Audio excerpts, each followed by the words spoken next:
Hello, everyone, and welcome. My name is Alyssa Young, and I'm the audience and events producer for the Bangor Daily News. For those of you in the audience tonight who are subscribers, thank you so much for your support. We'd like to welcome all of you who may be joining in on our BDN events online for the first time. If local journalism is important to you, please consider purchasing a subscription to the Bangor Daily News. We'd also like to thank our Broadband in Maine series sponsors, GWI, Island Institute, and AARP Maine, as well as our tourmaline sponsor for this event, Harvard Pilgrim Healthcare. Our host tonight is Assistant Editorial Page Editor Matt Yunker, who joined the BDN in 2018 after working as a reporter at the Lakes Region Weekly and the Waterville Morning Sentinel. Before becoming a journalist, he worked for Senator Angus King. If you have any questions for our speakers, please use the chat function to send them in, and I will pose them on your behalf. I would like to take a moment to introduce our wonderful panel of guest speakers that we have with us this evening. Susan Corbett, hi Susan, how are you? Is the director of the National Digital Equity Center, a program of the Axiom Education and Training Center, collaborating with local and global change makers, relentlessly driving disruptive strategies to close the digital divide in Maine and across the United States. Ms. Corbett is a preeminent authority and advocate for digital equity and digital inclusion, and works closely with the economic development and rural organizations to promote broadband adoption. Ms. Corbett serves as a consultant of the Axiom Education and Training Center, a 501c3 nonprofit corporation with a mission dedicated to furthering the lifelong educational and professional development of residents and businesses in Washington County and Maine. Jeff Letourneau, hi Jeff, is the Executive Director of NetworkMaine at the University of Maine system, where he is responsible for the network infrastructure supporting the system's 7 universities. Jeff also oversees the operation of Maine's research and education network servicing almost 1,000 K-12 schools, public libraries, higher education, research, government, and nonprofit entities in Maine.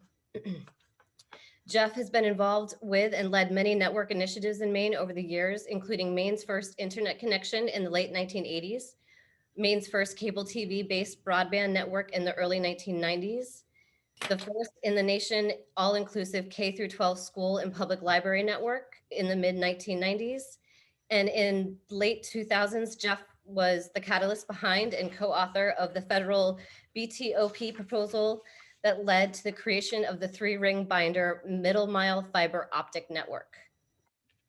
Most recently, Jeff has co-founded 2 nonprofit companies, Old Town Orono Fiber Corporation and Northern New England Neutral Internet Exchange, focused on community fiber networks and improving and expanding Maine's broadband infrastructure in Maine. Beth Lambert, hi Beth, is the Director of Innovative Teaching and Learning at the Maine Department of Education, where she has led a wide range of innovative COVID response initiatives that have provided important and necessary support to students and educators. In this role, Beth also leads the Learning Through Technology team, which supports the effective integration of technology into instruction and works to eliminate the digital learning divide in Maine through programs such as the Maine Learning Technology Initiative. In her nearly 20 years in education, Beth has been a school administrator, as well as taught at the middle school and high school levels, where she served in a leadership capacity around standards, curriculum and assessment, student-centered teaching and teacher leadership. In addition to her day job at the Maine Department of Education, Beth is an MSAD 49 school board member from Fairfield.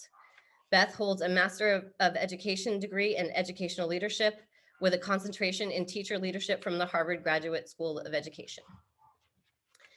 Christine Boone, hello Christine, currently serves as the Assistant Superintendent of District Development in Regional School Unit 22.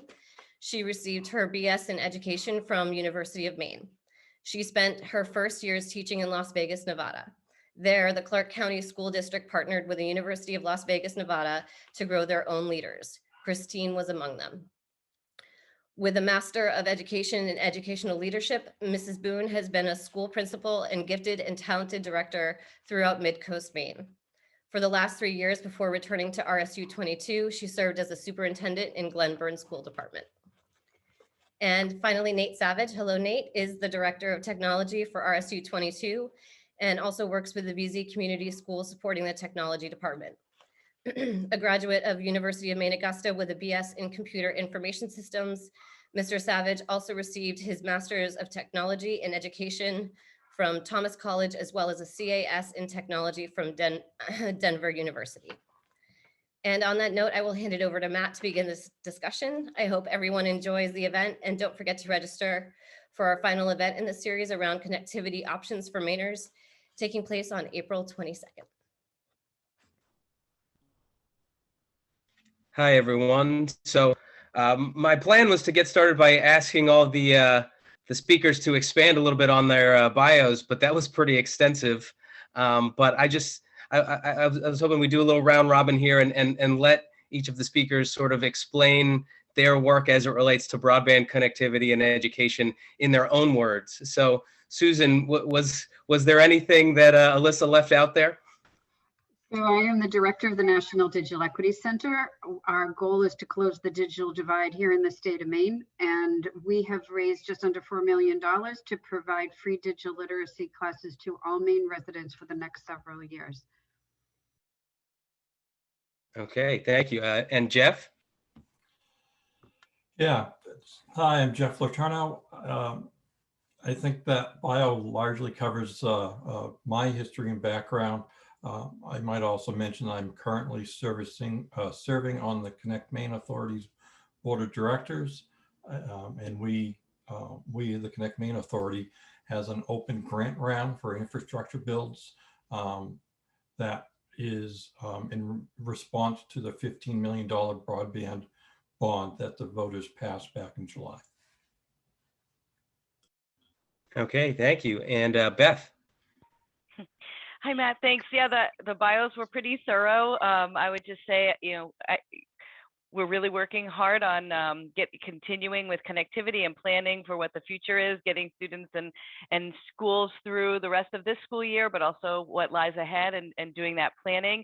Part of that that's really exciting in my job right now is the launch of what we're calling MLTI 2.0, which is our Maine Learning Technology Initiative. And it's all the heart is all still there, and the 2.0 is that sort of the revisioning of the dream that many had in 2001 to see Maine continue to lead in technology nationwide. And so really excited that that work is really coming to a head and will launch in the fall of 2021.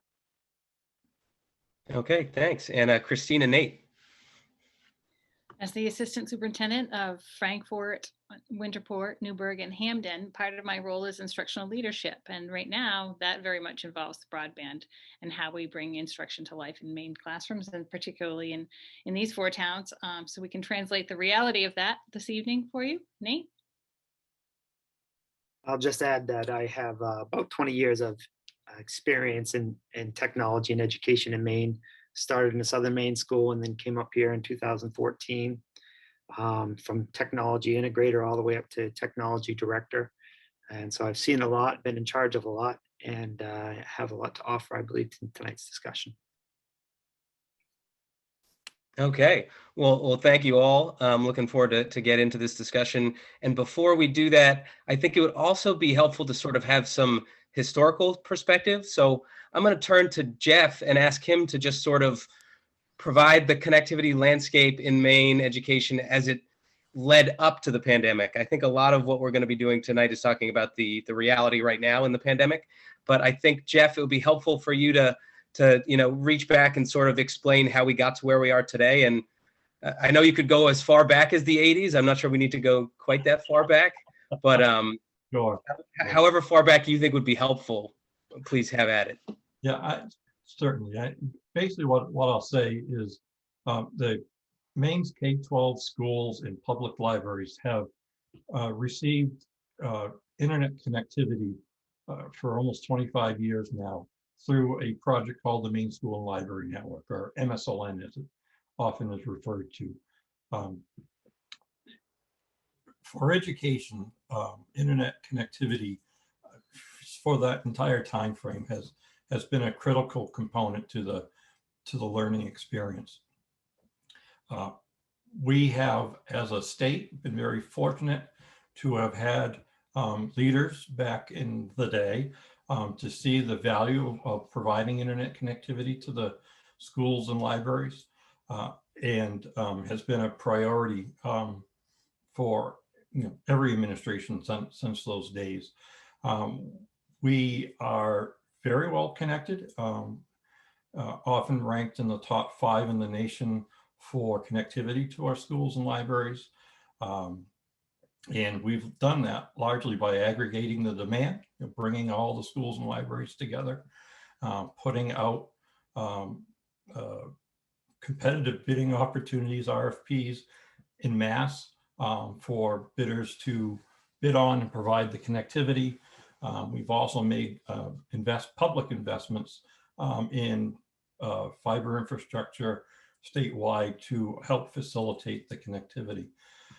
So the buildings themselves are very well connected. Just prior to the pandemic, the majority of the, I'll say the upper grade levels, the secondary education type connectivity has been largely gigabit level connectivity. The elementary level, we've had connected at lower speeds, 100 megabit, 200 megabit, those kind of levels, largely because what they were doing in the classrooms with the students didn't require much more than that in most cases. That all flipped on its head when the pandemic happened, where things like this right here, these Zoom sessions became the norm for so much of everybody's lives. So we did an effort on the October timeframe. The months all meld together during the pandemic to upgrade all K-12 schools to a minimum of gigabit connectivity. So that's a gigabit up and a gigabit down. It's called symmetric connectivity in response to that.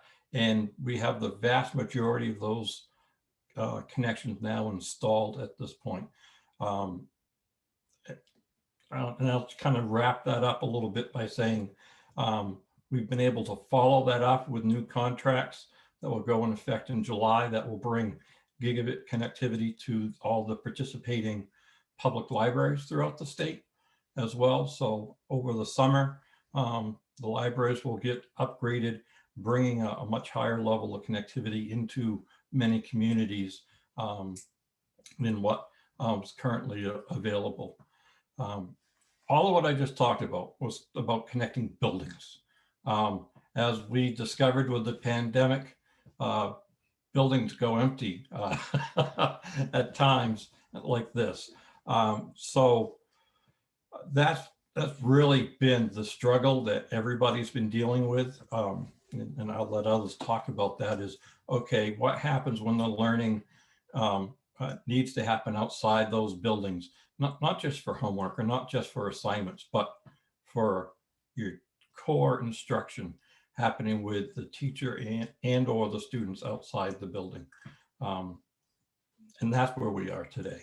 So from a history point of view, that's where I'll stop.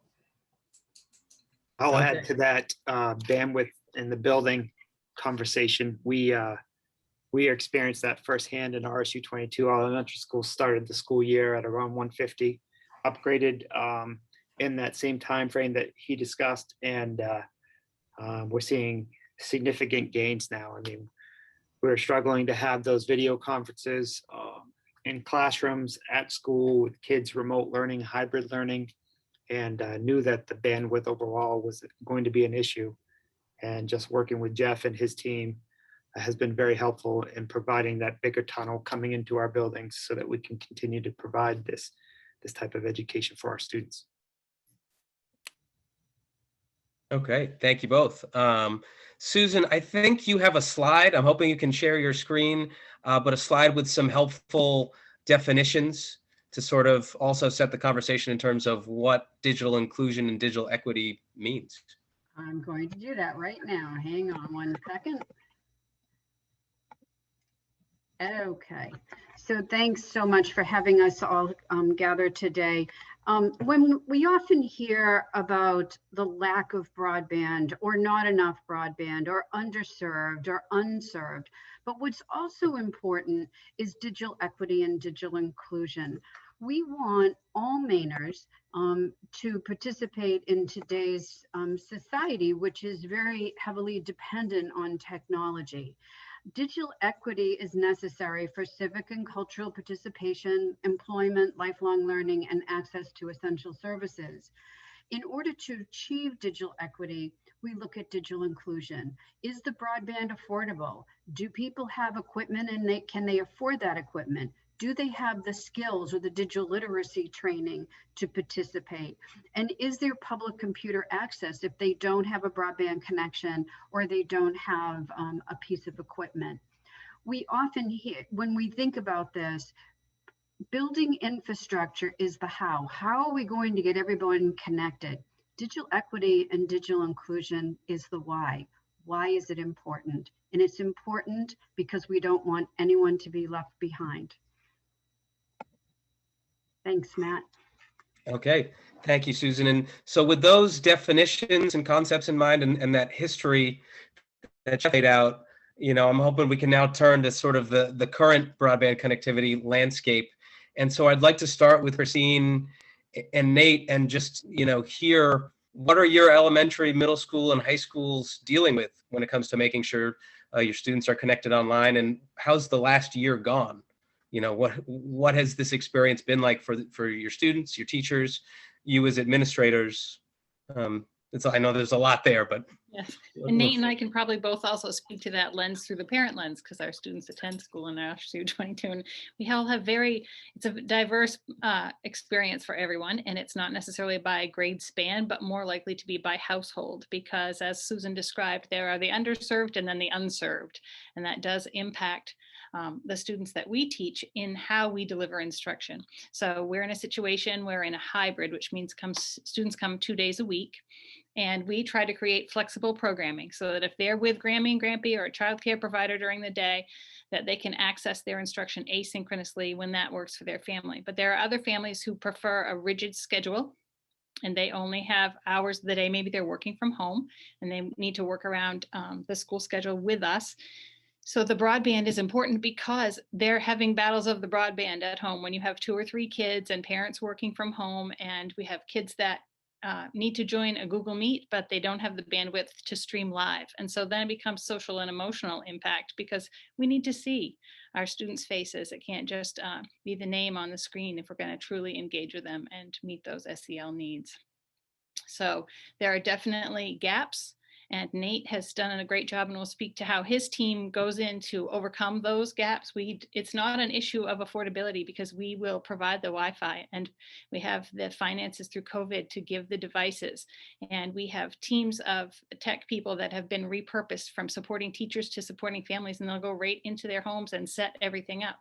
It's an issue of the broadband simply not being available. Nate?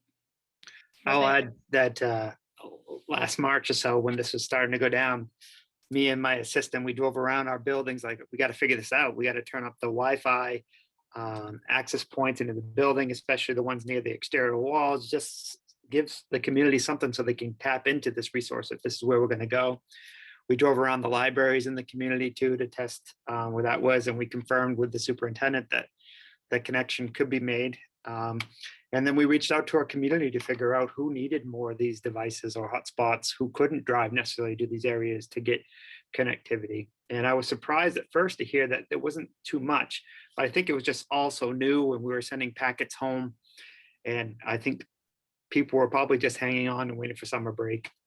But we spent so much time and energy into developing committees, getting community feedback this summer, and really put out surveys as to if this is the type of learning that we do, what kind of devices that you need to be successful. And then that's when the state at that time was releasing their devices and connectivity to help.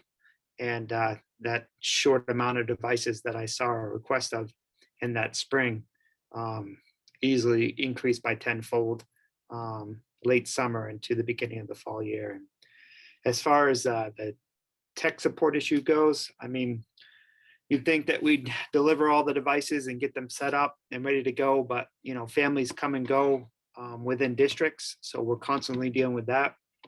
We're giving devices to people that don't know how to use the device. So it's not just handed it off. You're coming and you're making home visits, you're meeting their dogs and their pets and their kids, and you're saying hi and all these things. And oh, by the way, this is how you connect to the internet. And that's coming from my level to technology integrators and other teachers in the district that are willing to help. We're also finding that sometimes students or family members go through situations where they have outages, something, the line's down or something like that. So they're going to be without internet for a week until the company can come out. So they'll call us or call their school and say, what can you do to help? And so we have a few hotspots in that situation. And the same principle applies. We're making home visits, or they're coming to the school, we're giving them a quick tutorial on how to use them and providing support that way. So there's been a lot of work. It's changed. It's been very busy. I can't believe we're talking about spring already, but I think overall, I've been happy with what we've been able to do for our district, for our community, and from the help from the state as well as getting those devices and the connectivity that came along with them. Okay.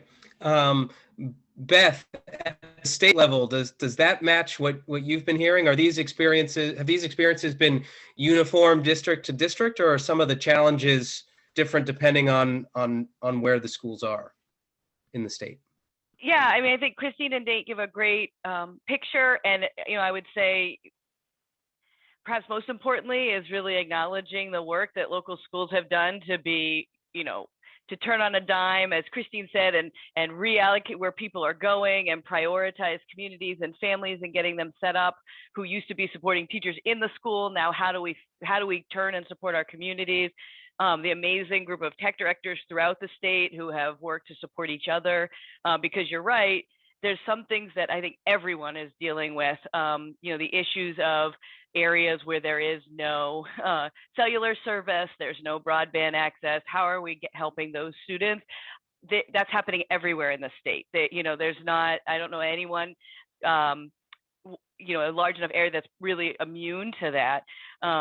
But then also the incredible network that we have as Mainers of helping each other. And so trying to troubleshoot and figure out across those county boundaries of what each other need. And certainly, we've done what we could at the state level.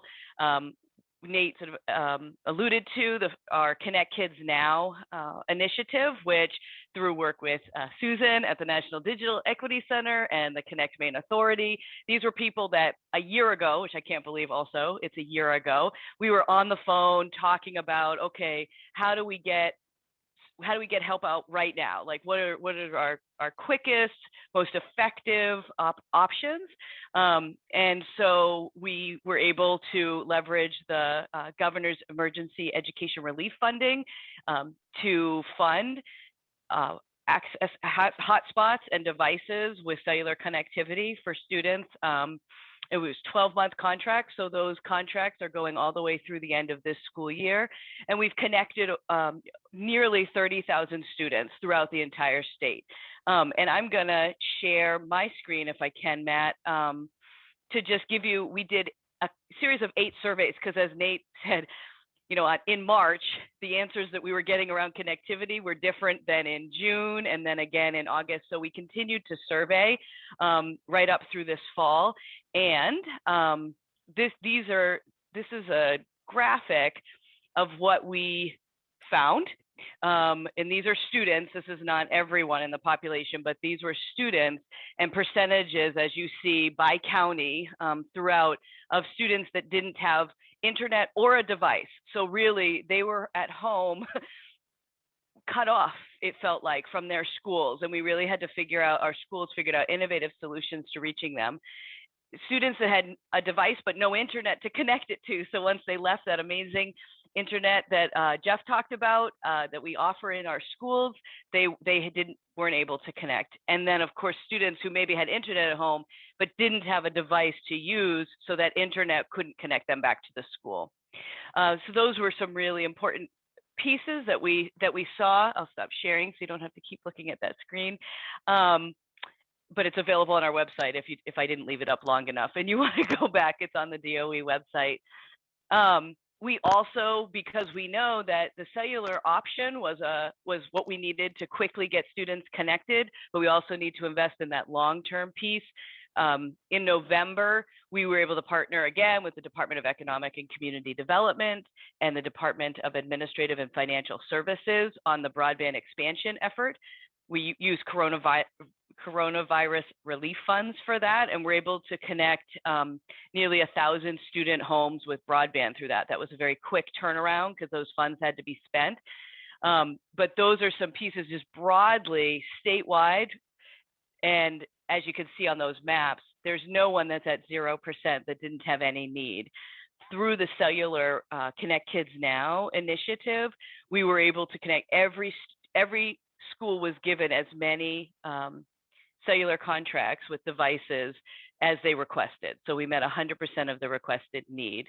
We acknowledge that there are some students out there that still, like we said, a cellular point is not going to help them and they don't have broadband yet. But I'm very proud of that work in partnership with our schools. And I feel like I've talked enough for this part. I don't want to keep going on, but I have more to share later on as we keep talking about different statewide work that's been happening. So. Okay, Susan, I was hoping you could talk a little bit more just about, how gaps in connectivity impact families and students, particularly in more rural, perhaps more impoverished communities, and also the way that the pandemic has exposed some of those inequalities, perhaps maybe made them worse. Sure. So what we know is that when the pandemic hit, we really saw the true digital divide that we have throughout our state. There were three buckets of people that we were really concerned about.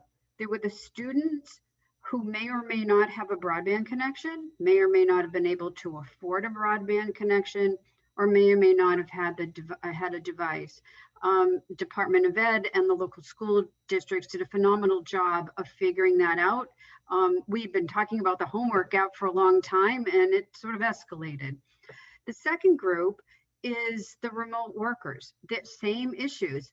They may or may not have a broadband connection, may or may not be able to afford it, may or may not have been able to have enough of a broadband connection to connect everybody in the household to the internet, may or may not have had equipment. The third was really concerning, and that is the older adults across the state of Maine. We were already worried about isolation and loneliness, and the pandemic accelerated that. And so we've done a lot of work in addressing that with the older adults, getting devices into their hands, teaching them how to use it, teaching them how to connect with family and friends, telehealth visits. So there's a lot of work that we still all need to do.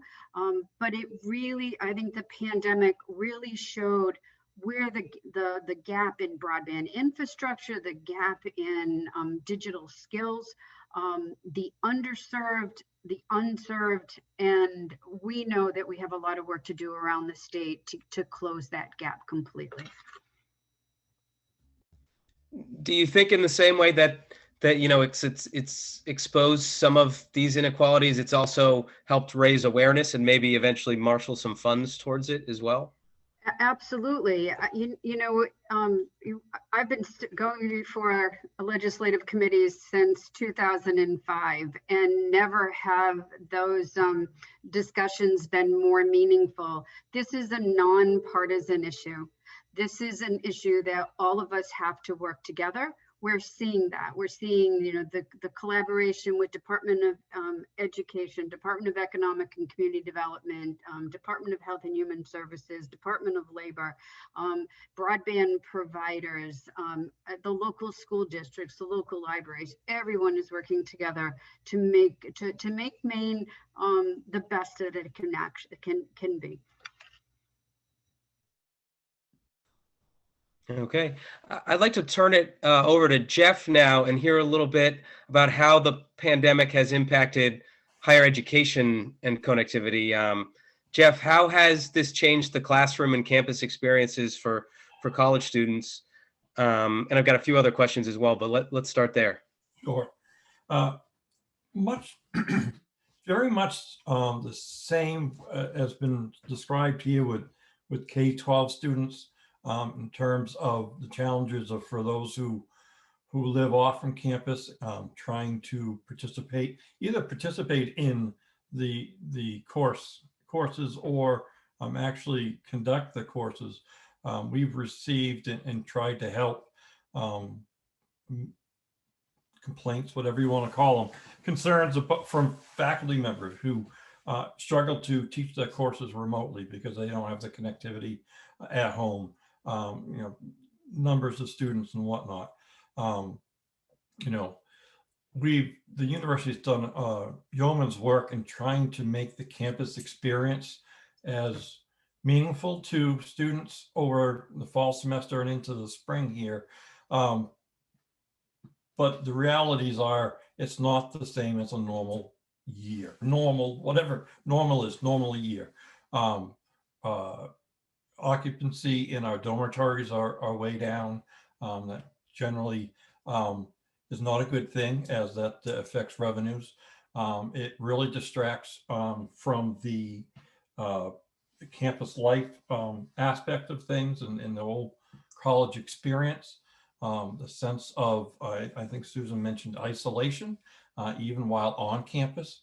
I can speak to that directly as I have a child living on UMaine campus. It's significant. It is different. The amount of impact this has had on students beyond just what's going on in the classroom, but in terms of mental health nationally. I was recently in a session where it was being discussed how mental health services, how so many universities have had to ramp up the services available to students because of the increased isolation people are experiencing. So, we don't have as many challenges due to age, right? Our age differences are there's some things, we 18 above are all adults, so we don't have those same types of challenges. But trying to teach a biology course online is a new challenge for many of those instructors. So a lot of adapting's had to be done. Has it impacted enrollment at all, and how you reach out and both retain and try to attract new students? Certainly, I don't have any official numbers, so certainly it's impacting enrollment and how we attract students. Many of the campuses are doing virtual tours rather than, working on a campus. I often see, I think of them as the mother duck with all the chicklings behind them. In this case, it's the student leading around the tour of parents and prospective students around campus. Can't do that. So that they're doing virtual attempts at doing that. Campuses are allowing things like drive-through tours, where they're allowing families to, in essence, drive through the campus, look around, but not necessarily go through the buildings and all that kind of stuff. So the amount of creativity and innovation in attracting students in a new way it has been significant. Any worry that some of the students have liked learning online so much that they're going to want to stay there and not come back to campus? All our campuses struggle with having enough dormitory space for students. So I don't think that's going to be a huge problem. What will be interesting, life will not go back to the way it was. All right, it just isn't. It's going to impact the university workforce. how many people at the university have jobs, and I can say a lot of us, that don't interact directly with the students, and aren't physical in nature. So how will that impact our telecommuting, to use an old term, policies for the employees? Many instructors or professors for the first time are doing online teaching. They pandemic didn't give them much of a choice. How many of them have found this experience to be a rewarding one, and one that they can use to augment what they're doing in the future? Yet to be seen. I'm sure there's some that have really struggled with it as well. But at this day and age, and you look at the national demographics of traditional students, 18-year-olds, 18 to 21 years old. Nationally, we continue to shrink in that population base. So the university has, for a number of years now, been working at increasing its online presence for instruction. And I would say this was a rip off the Band-Aid kind of effort due to the pandemic to really accelerate that effort. Thank you. I want to, this next question is for everyone, so don't all jump at once to answer, but I'm curious what you all think the pandemic has taught us at all levels of education, both in terms of the need for connectivity and digital learning, but also in terms of the limitations of digital learning. Has the pandemic proven that there's no full replacement for in-person instruction? So I don't have any sense of who wants to jump on that first, but I'll jump in. So my very favorite expression since the pandemic is that you cannot put the genie back in the bottle. We have all learned, and we've stepped out of our comfort zones, and we've accelerated the use of technology over the last year. For us at the Digital Equity Center, we knew we were planning on doing online classes. Eventually we will go back in person classes, but those online classes will continue because people like to take those classes from home. Time distance travel is a barrier here in our state. And so being able to participate in those classes from anywhere, I think is a good win for all of us. When you talk about K-8 model for RSU 22, we are investigating whether we would continue the remote classrooms. They have been, by the standards, our standards, very successful. We have a separate cohort of remote teachers, so they're not trying to teach students in front of them physically while they have this screen that we're looking at now in front of them simultaneously, and they're prioritizing the kids that are in front of them. And we've gone to a flipped classroom model so that we could maximize the amount of time that we had with them in active engagement and then have them front loaded. It would be almost like a simplified explanation would be like a video of the math instruction. Here's how you solve the math problem. I'll make a video of it. It's in your learning platform. So you watch the video at home. And then when you come to class, you'll engage with your peers and we'll talk about it and we'll apply what you learned from the video at home. And so I would go to the George Washington Carver quote that education is about relationships. Because what we have learned through all this is that if we can have the technology build upon relationships, then it can continue to work. And we were able to do that in the remote portions. And schools are such a social place, and it requires such a social experience. When you have a bunch of 5-year-olds rounding up around the whiteboard and you can zoom in the screen of kids for the morning meeting just for that social part, it is important, but it can't be the only vehicle. And so we're still having ongoing discussions about what role entire remote instruction will play. Like Susan said, it will. It's here to stay. The genie's out of the bottle, right? But how can we best use it and meet everybody's developmental needs? And the broadband issue is still an issue for many of our households. Yeah, I would agree. We've seen, across the state in our amazing educators and educational leaders that, teaching and learning can be flexible and allow students multiple entry points, like what, we just heard as far as, creating environments that are what's best for students. If they're in person, how are we prioritizing that time with them and allowing our educators to be with them? If they're at home, what models work best in that way? We know that digital learning cannot replace human connection, and that in order to integrate social emotional learning and other important human connection elements, it requires a lot of effort and a lot of training and know-how, but we're seeing educators start to discover ways to create those connections with their students when necessary. We've seen that students are natural innovators and are doing amazing things in this world. They find new ways, unique ways to solve problems that they may not have tackled before. We're seeing perseverance in students as they don't necessarily have their teacher right next to them all the time. And so some educators are reporting to us that students are persevering and finding the answer to that question, or going back and looking for the answer on their own instead of relying on someone else to give that to them. And I think that's a really exciting piece.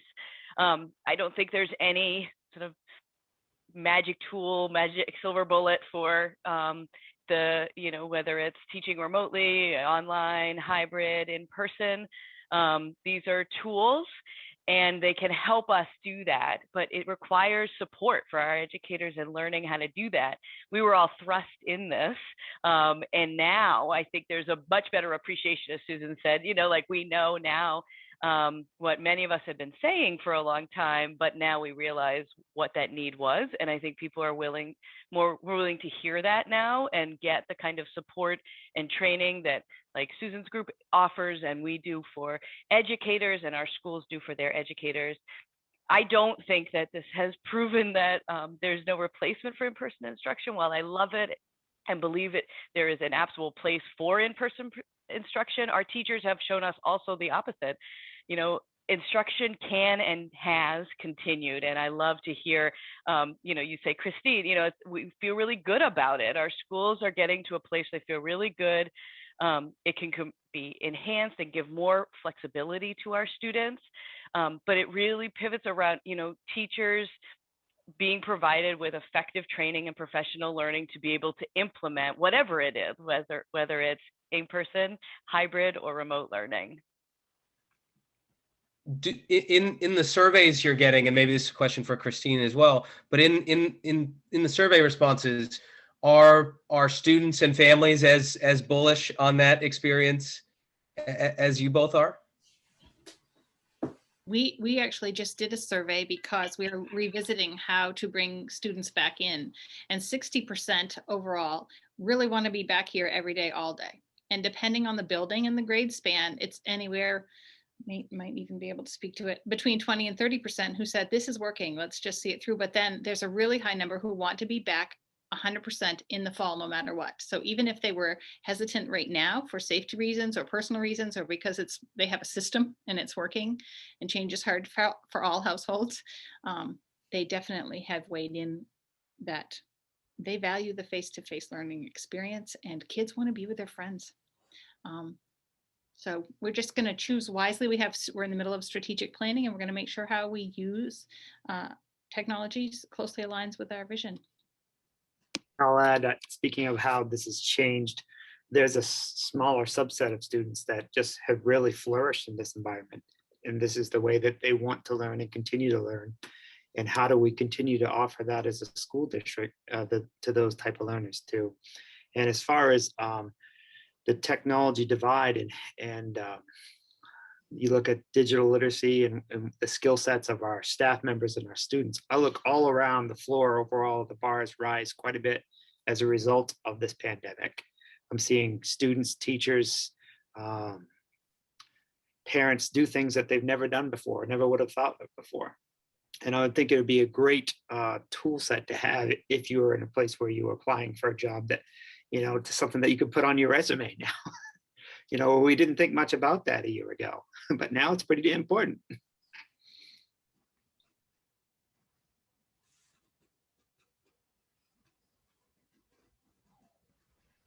I think it would be good if we try to dial down into some policy specifics now too. And Beth, I think it makes sense to start with you on that front.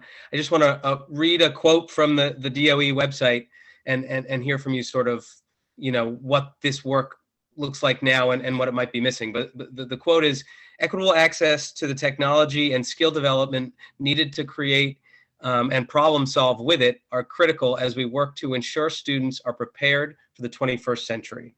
So what needs to happen on the state, federal, and local levels on the policy front to keep promoting that equitable access?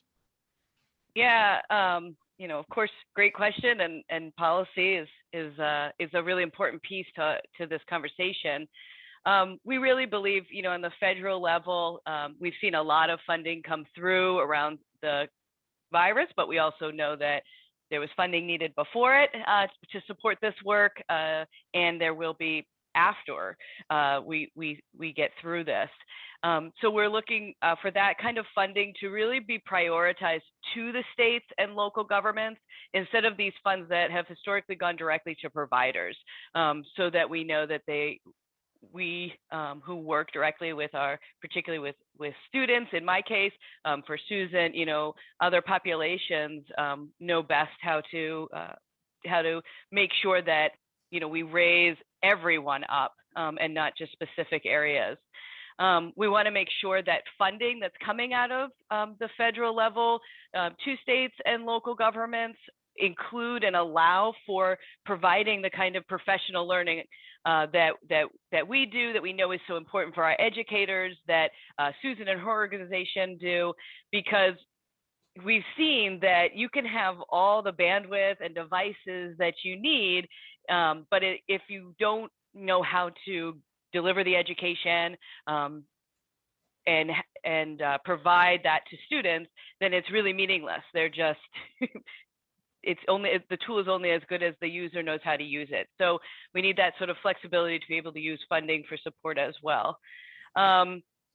I would also say we want to be able to, for states, to be able to collect data so that we who understand our local policy priorities can make those decisions on where to spend the funds based on what our local data is telling us, because we know that the national sort of outdated, fundamentally flawed national maps that we use are not cutting it. So we would strongly recommend in the federal level to be able to have states collect data to inform the national data and around broadband and around connectivity.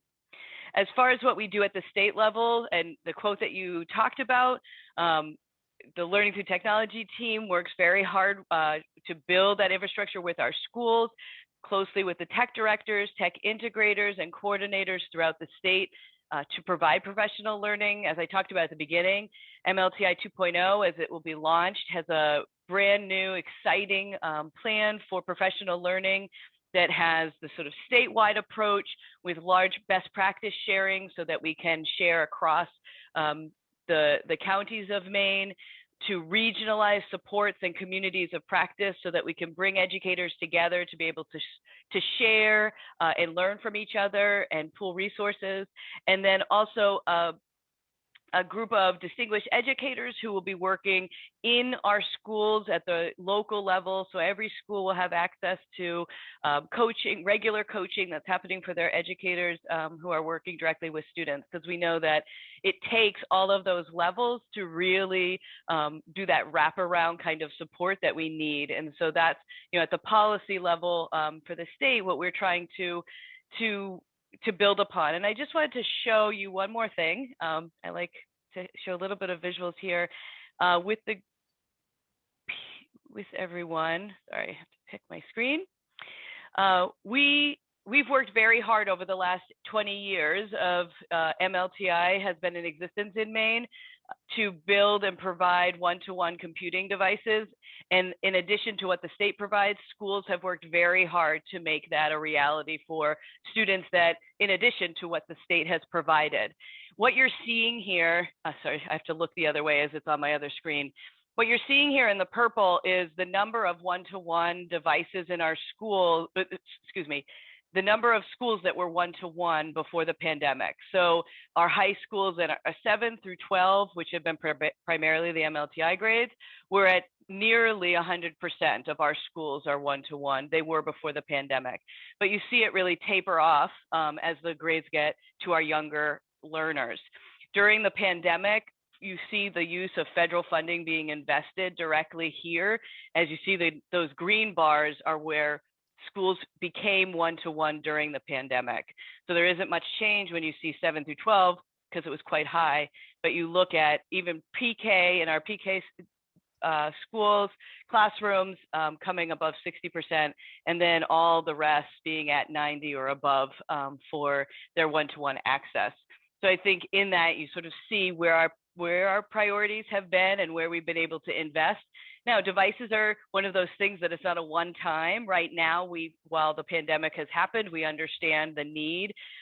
Every student needed a device to be able to connect into their schools. This is not going away, as we've talked about, and so we know, our state priorities being able to support our schools as we continue to help them to refresh their devices and keep these numbers high so that our students are all experiencing that one-to-one computing so that they can integrate. Because we know that if only half of your class has devices to bring home and use, we're not going to see real technology integration happening for them to be able to go home because a teacher, that wouldn't be fair to those students.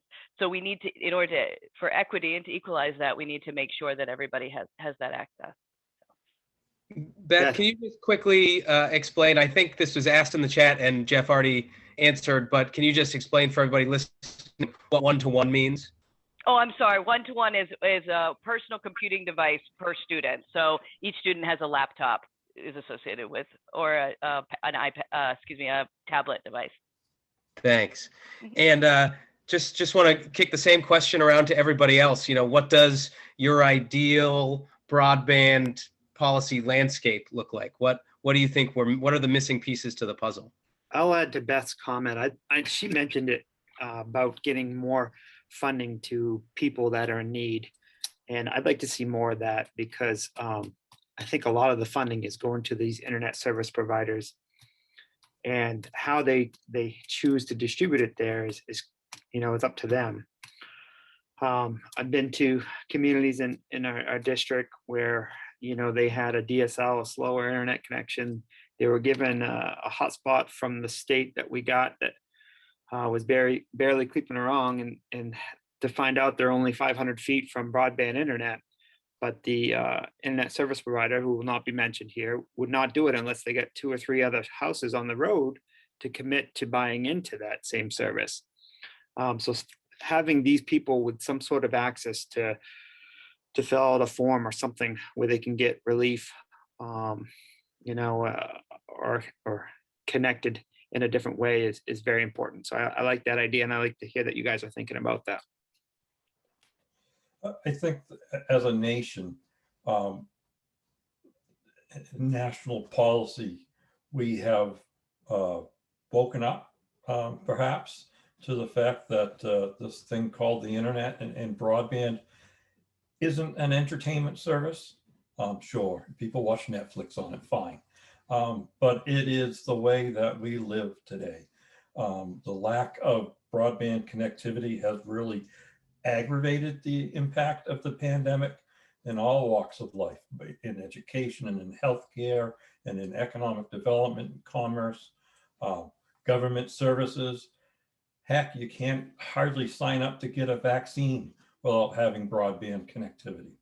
The big policy shift that really needs to happen is recognizing that internet connectivity is viewed as a utility by the vast majority of the population. And therefore, then it needs to be managed in such a sense. I don't know exactly what that means. There's all kinds of ways to do that. But right now, as Nate mentioned, it's really up to the goodwill of your service provider, whether you have connectivity or not. There should be more than that. Both enforced at or more than encouraged at both the national and state levels.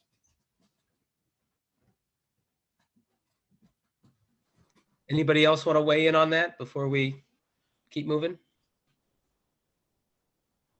Okay, well, I want to make sure we have enough time to get to audience questions as well. So, Alyssa, do we have some questions in the chat that we'd like to ask? We had a couple questions. One was earlier on. Just give me one moment, please. Actually, let me go to the one that was just most recently. It was actually directed toward Christine from Eric Jarvie. Christine, I know it is early, but is there any outcomes data for digital learning, especially versus the traditional learning model? So Eric, I just noticed Eric's question in the chat and did respond, but right now we don't have any metrics that can directly correlate a student outcome to technology because we so closely embed technology into so many other strategies. So like Beth said earlier, we do have a lot of research that says the skill of the teacher is the greatest predictor of outcomes of student learning. So I'll predict that we'll analyze this more closely in the future, but right now we don't have any isolated tool that we could use to say technology had a negative or positive impact. Unless Nate, can you think of anything that? No, I'll just reiterate that being the father of 3 kids in elementary school, you nailed it. It's really comes down to the skill sets of that teacher. We were all forced into this. It's not like we were a Fortune 500 where we could hire the best digital literacy teachers available. You know what I mean? And I think we've all made great gains in it, but I think that's where you see those significant gains and differences is the skill sets of the teachers who are teaching our students. Yeah, absolutely. There was a question earlier from Steve that kind of correlates. It's the same thing, but he had asked if all of you feel that the work that you guys are doing towards equity and accessibility for broadband access, if that's helping to improve the quality of the education that you're being able to provide. Like, do you feel that that's improving the quality of education for teachers, for the students as well, that you're able to provide? Maybe Beth, you might, I don't know if you might have some insights to that, or Christine. I know that our staff have regularly discussed that flipped learning is here to stay. The practice of having highly engaging face-to-face instruction that forces you to think deeply, and the practice of getting knowledge and understanding at home is one that we want to continue. And so technology would have a huge role in that. If we could get kids to do their math problem solving when they have the support of the teacher and they don't have to do it in isolation at the kitchen table, then that would be something we would strive toward keeping. So it doesn't always have to be technology for a flipped classroom, but it's such an important part that we'll continue to invest.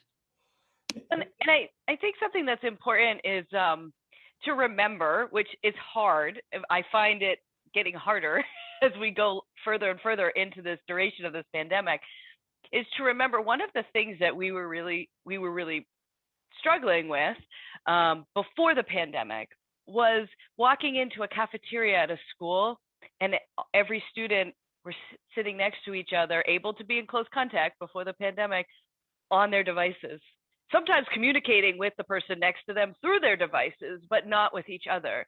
We were struggling as a community, certainly, with that sort of isolation and disconnect and disengagement that was happening, unfortunately, through what some might call a misuse or just a different use of technology.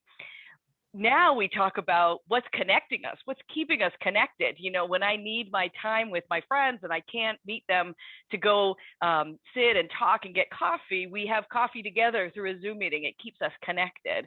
We're now seeing the use of that in a very different way, and perhaps in a way that, again, pre-pandemic, we were thinking about was a real frustration around technology. People are like, close your phones, close your laptops, put those away. You know, parents were dealing with that.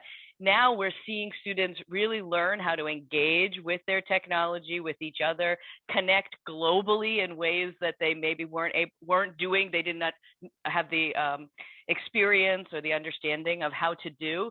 And that is so exciting for them to be able to do that. And so as we think about like, what are the learnings from that we want to keep and take away, we also want to remember that the role that this major shift in role that technology now has played and how we've seen it used, as opposed to some of the habits we were falling into maybe before the pandemic.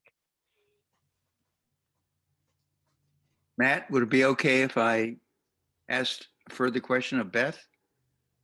Am Sure, I sure, go ahead. on the chat? Thank you. Well, first, I just want to applaud everybody who is working hard on this effort for broadband access and for digital equity. I can't thank you enough for all of your laborers and your good work in that regard.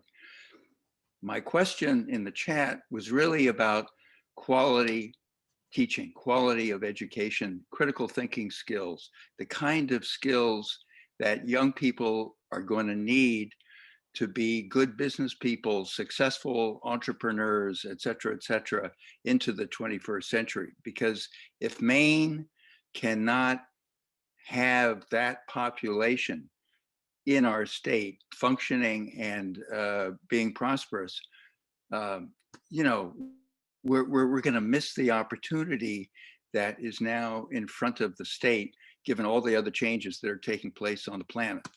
So my question really was about quality of teaching and quality of learning, you know, in the way, Beth, that you were talking about with the kids in the cafeteria, and what solace or what support or what good feelings can you give me as just a taxpayer as to that's the direction which is already taking place in the educational system.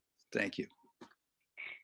Yeah, I mean, I think, as you said, I mean, a lot of what's been said here, and certainly having Nate and Christina as part of this, has been fantastic to really hear that you know, educator level, everyday perspective. But I would also say, you know, we are seeing, yes, to answer your question, it's happening. We're getting that kind of support. You know, at first, a year ago, as I said, and many people have talked about, the suddenness of being thrust into this, like we were in all sectors of our culture and our communities. It was jarring, and everyone, but I mean, no one adapts and adjusts and rises to the challenge better or quicker than our educators. And they've done that. And we were able, I'm very glad we were able at the state and locally to be able to support them with technology and connectivity that they needed to do their jobs. But at the center, good teaching is good teaching. And so once you learn, again, the tools that they had to adapt to, because they'd learned and spent a lot of time using those tools that are in their classroom and their environments there. You take all that out.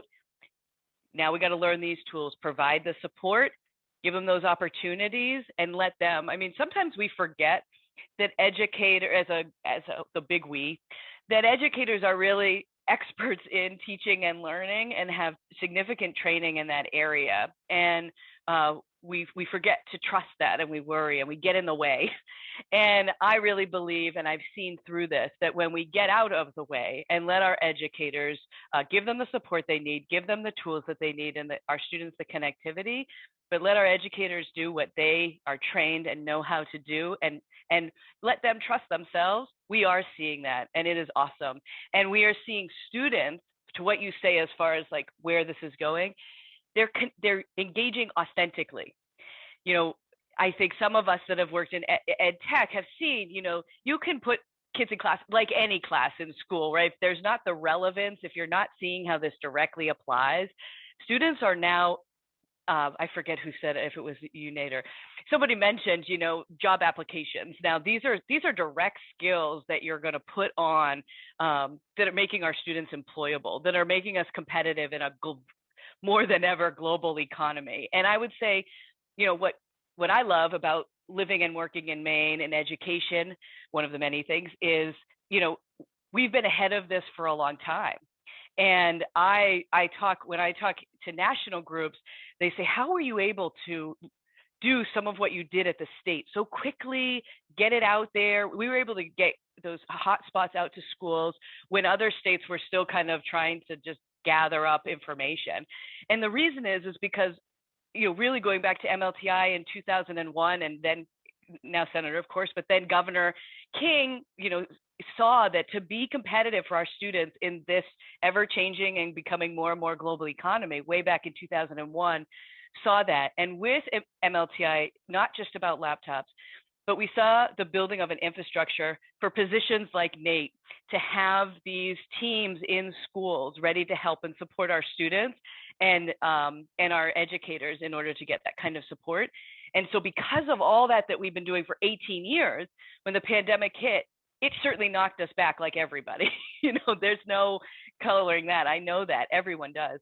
But I do believe that we in Maine were so much better positioned. And so we've been able to continue to stay above the curve through this whole thing as far as quality of teaching and learning, student outcomes, student connectivity, the support for teachers and families and students. So I'm really, I hope that gives you a better feeling of that, and it's true and real for me as well.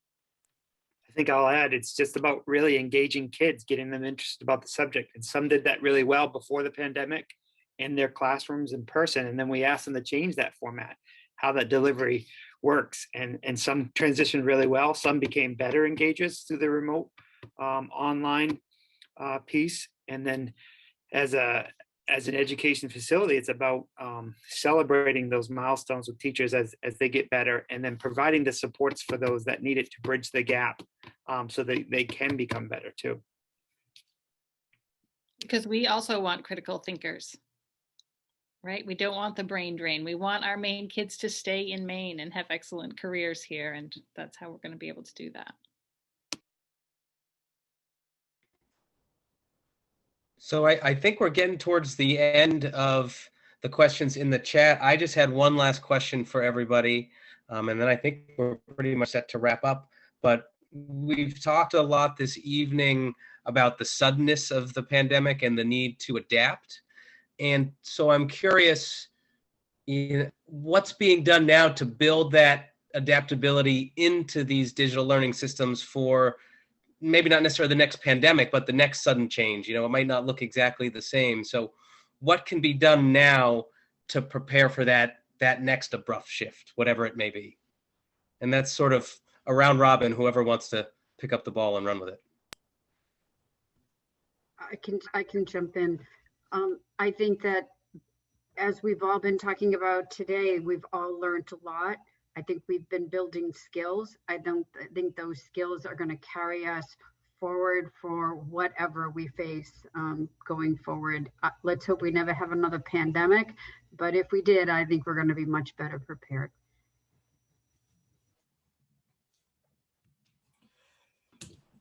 Maybe I'll jump in here on the connectivity infrastructure point of view.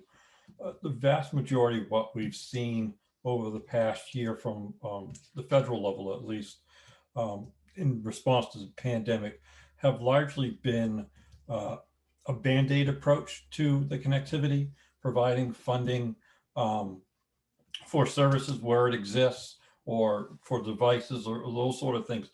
Nothing really geared toward long-term solutions. In other words, building out the infrastructure so our students and teachers have that connectivity.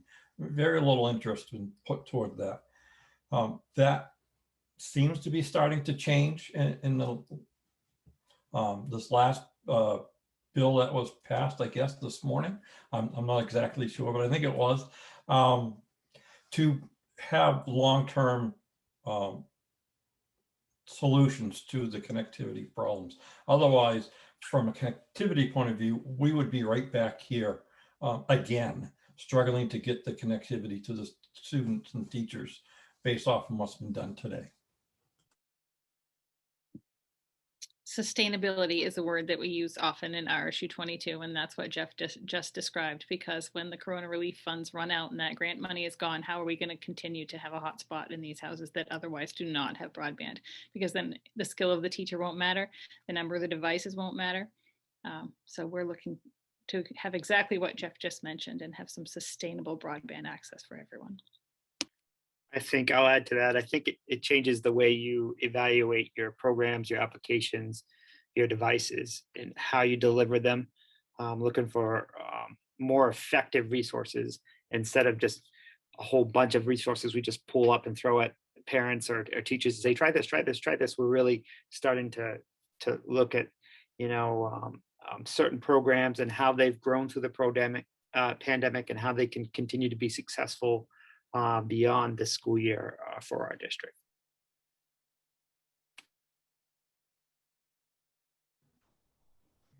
Well, Does great. any, Oh, sorry. Go ahead, Matt. I was just going to say, I think we're ready to wrap up. Does anybody have anything else they'd like to add? Anything we haven't covered before we say goodbye? No, I think we covered a lot. This is a great discussion. We really appreciate, again, all of our panelists taking the time to give us their insight and for all of the work that you guys have been doing to work on digital equity and accessibility throughout Maine for education and just in general. So thank you guys all again so much for your time tonight. Thank you. And I just wanted to remind everybody that this was recorded, so you guys will get an email probably next week that will have like a wrap up of what we discussed tonight, as well as some of the information that was shared on screen. So be on the lookout for that. And also please don't forget to register for our next event on April 22nd, where we will be discussing connectivity options for Mainers. And Matt, thank you so much for hosting. Great questions. Thank you all so very much. I hope you have a great night. Thank you. Thank you. Bye-bye. Thanks, everybody.